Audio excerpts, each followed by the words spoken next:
You felt it before, that strange magnetism some people seem to have. They walk into a room and the air shifts. People turn, glance, move toward them without knowing why.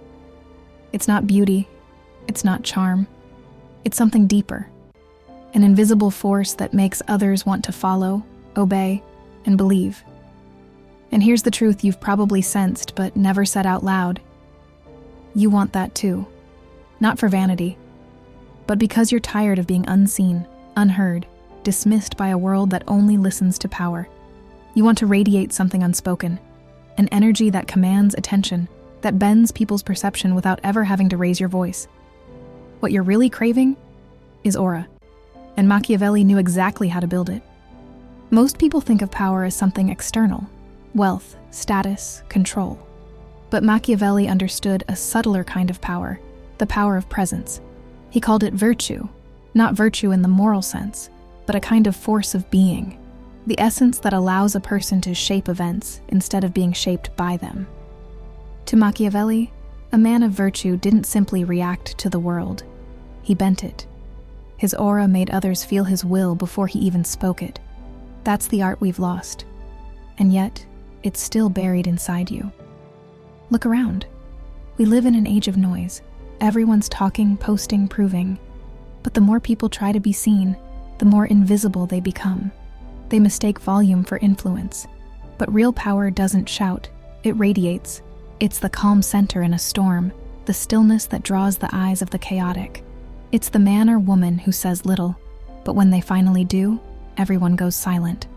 That's aura, and it isn't luck, it's crafted. Machiavelli observed the most dangerous men of his time: Cesare Borgia, Lorenzo de' Medici, popes and generals who commanded armies not just through force, but through presence. He studied why some were feared and admired, while others were mocked and forgotten. His conclusion was brutal but true. People don't follow truth, they follow power, and power begins in perception. Men judge more by the eye than by the hand, Machiavelli wrote. Everyone sees what you appear to be, few experience what you really are. To command an aura is to master perception, to become a mirror reflecting what others secretly desire, while revealing nothing of what you truly think. You've been conditioned to believe that authenticity means exposure, that to be real is to show everything. But the more of yourself you reveal, the less mysterious you become. And mystery is the oxygen of power. The people who command a room don't spill themselves freely. They leak presence slowly, like light through a half-open door. They speak less, but when they do, their words are carved with intention. They make you wonder what they're not saying. They create tension, and that tension becomes fascination. Julius Caesar, Cleopatra, Napoleon, none of them were merely leaders. They were symbols. They became living myths. Each cultivated an aura through deliberate illusion, not lies, but crafted image. They understood Machiavelli's unspoken rule. If you want to move people, don't show them who you are. Show them what they need you to be. Caesar wore mercy like a crown. Napoleon carried destiny in his eyes. Cleopatra mastered the art of silence. Her mystery made empires bend. Aura is theater, but it's not fake. It's the ability to embody an idea greater than yourself. Something people can feel, but never fully grasp. But let's be honest, you already have an aura. Everyone does. The question is, what does yours say? Do people feel certainty when they look at you, or doubt? Do they sense quiet strength, or quiet fear? Because your aura leaks your truth long before you speak it. You can't fake confidence with posture or tone. Aura isn't built by acting powerful. It's built by becoming grounded in your own necessity.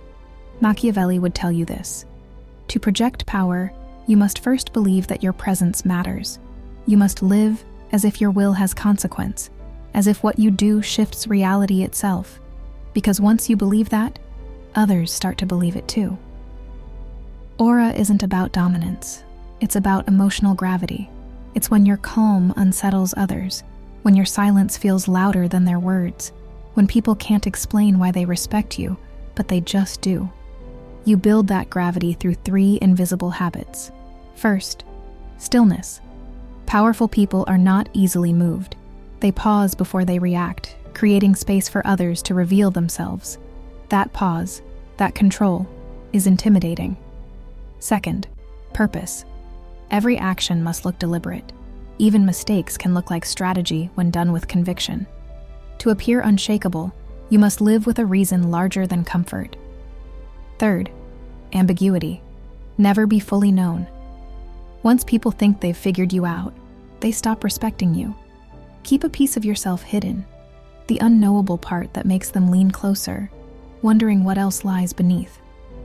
That's the essence of aura, to make others curious about you, not comfortable with you. Most people chase validation. They want to be liked, approved, accepted. But here's the paradox. The more you chase approval, the weaker your aura becomes, because people can sense when you need them, and neediness repels power. Machiavelli knew this centuries before psychology caught up. He understood that power comes not from aggression, but from emotional independence, the one who can walk away calmly, without bitterness, without needing to be understood. That's the one who owns the dynamic. Your aura grows each time you act from inner stability rather than reaction, each time you refuse to justify yourself, each time you choose silence instead of argument. That silence, over time, becomes authority. You might think this sounds manipulative, like it's teaching you to fake an image, but the opposite is true. Aura isn't about deception, it's about alignment. When your inner world and outer expression merge, when your words, tone, and presence all come from conviction, that's when your aura becomes magnetic. People can sense when someone moves with purpose. They might not understand it, but they feel it. And here's the irony. When you finally stop trying to impress others, that's when they become impressed. The great philosopher Nietzsche said, "Become who you are. Not who you think you should be, not who others expect, but the version of you that acts from truth, not fear." Machiavelli would agree, because true virtue isn't about control over others. It's about command over yourself. Only then does your presence naturally influence those around you. When your energy no longer bends to the moods of others, when your calm disrupts their chaos, when you can walk into a room and feel no need to prove, that's when your aura starts bending reality in your favor. Building a powerful aura isn't about becoming untouchable. It's about becoming inevitable, the kind of person whose energy moves through silence, whose conviction makes doubt seem irrelevant. It's not arrogance, it's certainty, the quiet confidence of someone who has stopped pretending to be small. Because when you stop apologizing for your presence, you stop asking for permission to exist. And that, in the end, is what Machiavelli's hidden teaching was all about. Not deceit, not tyranny, but awareness, an awakening to the subtle ways power moves through perception, and how, with enough self-command, you can shape that current yourself. So remember, your aura is the echo of your inner state.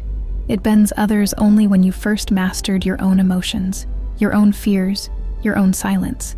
Stop chasing attention. Start building gravity, and one day you'll notice the world no longer looks away.